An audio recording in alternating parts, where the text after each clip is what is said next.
1,66,500 आवेदन।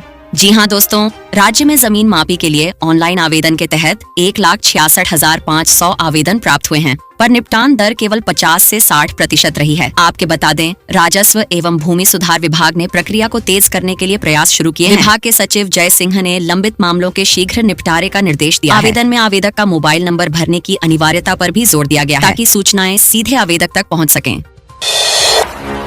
बिहार को 18,205 metric ton अनाज कम आवंटित। जी हां दोस्तों, केंद्रीय उपभोक्ता खाद्य एवं सार्वजनिक वितरण मंत्रालय ने प्रधानमंत्री गरीब कल्याण अनाज योजना के तहत बिहार को आवंटित अनाज को 4,60,591 मीट्रिक टन से घटाकर 4,42,386 मीट्रिक टन कर दिया है। आपके बता दें, इसके परिणाम स्वरूप बिहार सरकार ने जिलों में आवंटन में कटौती की है। नए आवंटन के तहत बिहार में अब 6,815 मीट्रिक टन चावल और 11,391 मीट्रिक टन गेहूँ कम मिलेगा।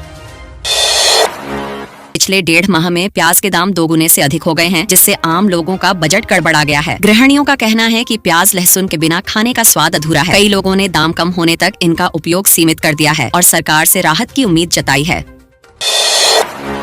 स्कूलों में मध्याह्न भोजन योजना के तहत रसोइयों को मिलेगा व्यवस्थापक बनने का मौका। जी हां दोस्तों, बिहार के 10 जिलों में मध्याह्न भोजन योजना के तहत रसोइयों को व्यवस्थापक बनने का अवसर मिलेगा, बशर्ते वे स्नातक हों। यह योजना 20 पंचायतों के सभी स्कूलों में लागू होगी, जिससे बच्चों और शिक्षकों का समय बचेगा और पका हुआ भोजन मिलेगा। बिहार के 26 लाख छात्रों को लाभ मिलने में संकट। जी हां दोस्तों, शिक्षा विभाग के ई शिक्षा कोष पोर्टल पर राज्य के 1,80,00,000 नामांकित बच्चों में से 1,54,00,000 बच्चों का आधार से लिंक नाम दर्ज किया गया है। आपके बता दें, 26 लाख बच्चों का आधार अब तक नहीं बन पाया है। अपर मुख्य सचिव डॉ. एस. सिद्धार्थ ने सभी जिलों को इन बच्चों के आधार कार्ड जल्द बनवाने का निर्देश दिया, ताकि वे योजनाओं के लाभ से वंचित न रहें। योजनाओं की राशि केवल आधार से जुड़े खातों में ही जमा होगी। 6 करोड़ की शराब जब्त, तस्करी गिरोह का पर्दाफाश। जी हां दोस्तों, बांका पुलिस भागलपुर हंसडीहा NH पर ऑक्सीजन चैम्बर में छिपाकर ले जाई जा रही 6 करोड़ की विदेशी शराब जब्त की। चैम्बर में लगे मीटर और उपकरणों के कारण पुलिस को शक नहीं हुआ, लेकिन जांच के दौरान 12,204 शराब की बोतलें बरामद की गयी। दोस्तों, ड्राइवर अब्दुल राजा ने बताया कि शराब अरुणाचल से बंगाल होते हुए भागलपुर पहुंचाई जा रही थी। रेल का शुभारंभ, झंझारपुर वालों के लिए खुशखबरी प्रधानमंत्री करेंगे। जी हां दोस्तों, झंझारपुर लौकहा रेल सेवा का शुभारंभ 13 नवंबर को प्रधानमंत्री द्वारा किया जाएगा, जिससे क्षेत्रवासियों में खुशी की लहर है। 523 करोड़ की लागत से 43 किलोमीटर रेल लाइन में गेज परिवर्तन और स्टेशन पुनर्निर्माण कार्य पूर्ण हुआ है। इस रेलखंड से 50 से अधिक गाँव सीधे जुड़े हैं। रेल सेवा के शुरू होने से महरैल जैसे गाँवों के लोगों को सफर में सुविधा और कम खर्च का लाभ मिलेगा। शुभारंभ में 4 जनरल और 1 दिव्यांग कोच वाली ट्रेन शामिल होगी। बिहार में ठंड बढ़ने के संकेत, चेतावनी जारी। जी हां दोस्तों, बिहार के पटना, गया, मुजफ्फरपुर और दरभंगा समेत प्रमुख शहरों में सुबह शाम कोहरे की वजह से दृश्यता कम हो रही है और ठंड बढ़ रही है। मौसम विभाग ने चेतावनी दी है कि अगले 5 दिनों में तापमान में और गिरावट आएगी। आपके बता दें, IMD के अनुसार 15 नवंबर के बाद कड़ाके की ठंड का दौर शुरू हो सकता है। विशेषज्ञों ने लोगों को गर्म कपड़े पहनने, बाहर कम निकलने और वाहन सावधानी पूर्वक चलाने की सलाह दी है। शहरी इलाकों में ठंड से बचाव के लिए अलाव का सहारा लिया जा रहा है।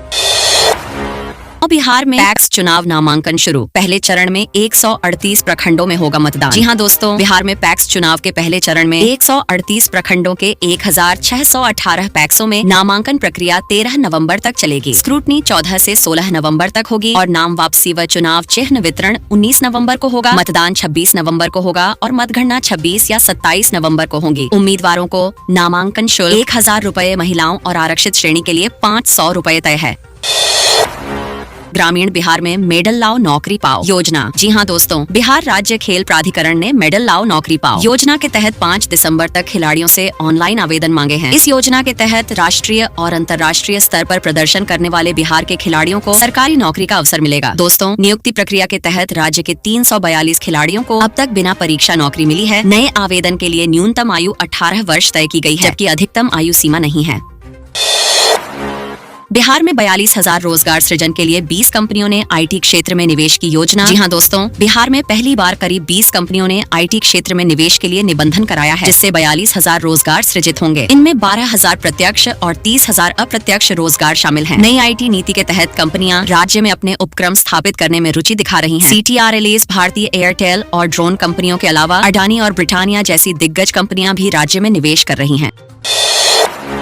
12 मोबाइल ऐप से होगी पशुधन की गणना, 230 प्रगणक तैनात। जी हां दोस्तों, कटिहार जिले में अब मोबाइल ऐप के जरिए पशुधन की ऑनलाइन गणना होगी। इसके लिए 230 प्रगणक नियुक्त किए गए हैं, जिनकी निगरानी 15 पर्यवेक्षक करेंगे। प्रगणक प्रत्येक घर जाकर पशुओं की संख्या, नस्ल, उम्र, लिंग, रंग आदि जानकारी लेंगे। साथ ही पशुपालकों की शिक्षा, आय और संसाधनों के बारे में भी जानकारी जुटाई जाएगी। इस प्रक्रिया को 25 अक्टूबर से अगले 4 महीने में पूरा किया जाएगा। सभी प्रगणकों को स्मार्टफोन से लैस किया गया है।